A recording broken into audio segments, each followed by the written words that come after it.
Well, in Japan, tragic news. The first death from coronavirus has been reported in that country. The victim, who was in her 80s and whose name has not been released, apparently lived near Tokyo. And that on an individual level is so tragic. This is an 80-plus-year-old woman who was just affected by this thing that she had nothing to do with. And that's so sad. Her death is actually the third from the coronavirus outside of mainland China. There was one individual who died in the Philippines, one in Hong Kong. That Japanese woman, by the way, had no record of travel to mainland China. And she's a woman in her 80s. It seems pretty likely that she wasn't doing a lot of globetrotting, but it stretches out and it hits people in multiple countries. Japan says that there are dozens of new cases that have been confirmed there, including 44 more on a cruise ship quarantined off of Yokohama. And so, look, that's Japan. They've had their first death. There are a number of cases. China says it's confirmed 15,152 new cases, and there have been 254 additional deaths. That is just amazing. And look, I understand we can't be alarmist. I mean, when it's a new disease spreading around the world, we should be relatively alarmist.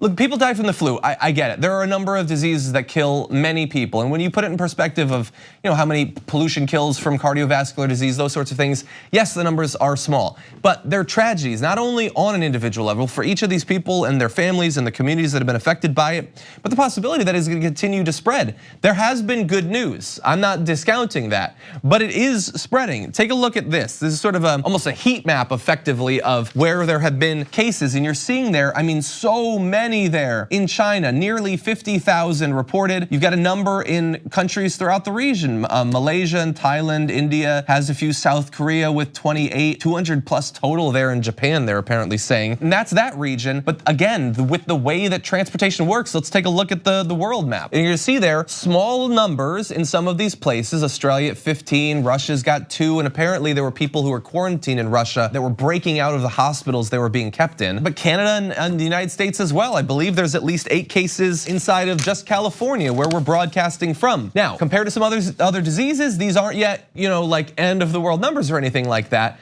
But a lot of people are really curious to see how fast the work on these vaccines is going to be done, how quickly they can be deployed, how much information we can really trust out of what's coming out of China. The numbers that they're admitting are really bad. There's the possibility that the actual situation is even worse. And just to go a little bit in the United States, there are 14 cases. There's a 35-year-old man in Washington State recently, a couple in their 60s in Chicago, and like I said, 8 in California. So this is worldwide, from individuals who have now died in Japan to right in our neck of the woods. It's a big story, and we are going to continue to keep tabs on it.